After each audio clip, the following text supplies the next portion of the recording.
Our next guest going to help us answer all of our burning sports questions on the Sports Friday. Joining us now, Anthony Tall, sports agent, president of Miracle Sports Agency. Anthony, thanks a lot for taking the time. So, okay, Texas and Oklahoma here, bouncing from the Big 12, going to the SEC, shaking things up. I know it still doesn't technically go into impact for a few years after their grants in 2025, but why should people care? Why is this a big deal? Because it really is, isn't it? Well, yeah, more so people should be concerned because of the money. You know, the money of those two big historic schools going to another conference just totally turns the whole college football world upside down. We're coming off this new ruling where players are going to be able to benefit from their name and likeness. And now you're taking two of the historic big schools that has players that are likely to benefit from that, going to another conference in the SEC. The money that's going to go to the SEC and the money that's going to be lost from those conferences that they were in is tremendous. So this is a big deal, and it's kind of compacting all of these big power schools in one area. So that's another problem. But the good news, or the romantic would say, where you're getting all of these good schools together, all these big schools, and they're going to be playing against each other, or they're going to be competing against each other, and that may be better. So it'll be Michigan, Ohio against Oklahoma State, Texas, things to that effect. Absolutely. So now we're talking about potential matchups, at least more frequently, with like a Texas and Alabama and Oklahoma versus Georgia. These are the big names that make anyone. I mean, I'm from Jersey. I didn't really grow up with college football as like a big fan, but I watched the big teams regardless of the conference, regardless of the names. Now you're really bringing together some big marquee names. But you bring up an interesting point, though.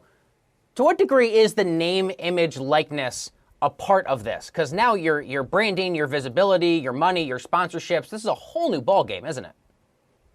It is. And it is a big part is because, again, SEC will have those teams or those players from those teams there. So a lot of the money and a lot of the sponsors and the brands and the corporations will be focused on that area.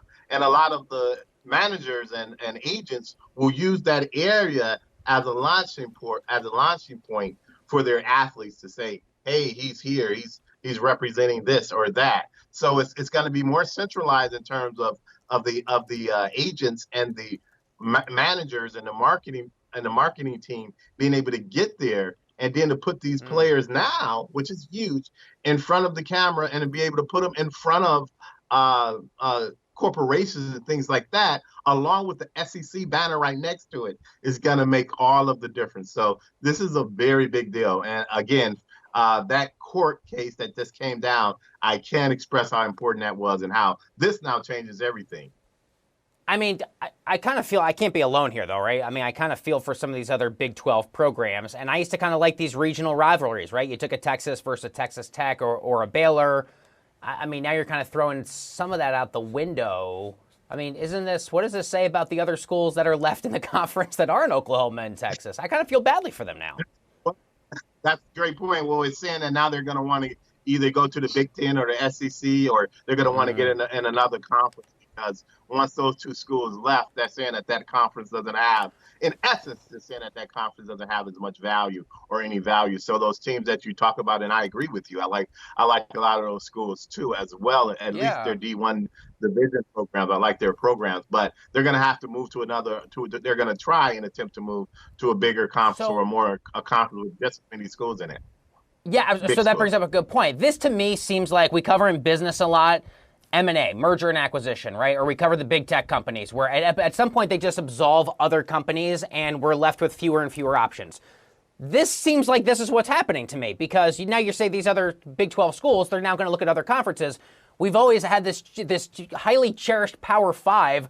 What's to say in a decade from now we're not just down to like 3 massive conferences? Is that kind of where this is headed?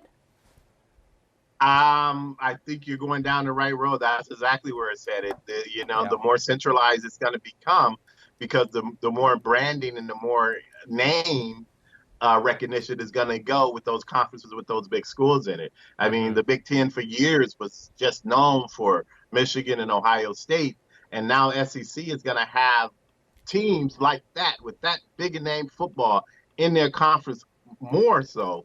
And the other teams are going to go down. So what you're going to have is eventually everyone's going to kind of streamline. It's going to kind of be like just for an example, like the NFL where you have the AFC and the NFC. It'll just probably be 2 or 3 conferences competing against each other, and everyone will be a little bit more.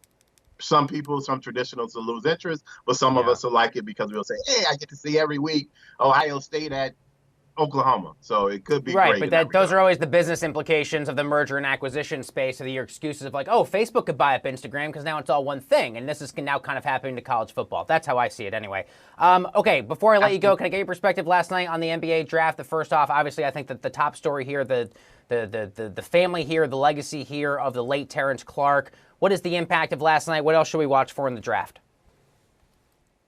Great tribute to Terrence Clark. Tragically killed in a car accident. Probably would have been a very high pick. And the Detroit Pistons won the draft by and far by getting Case Cunningham.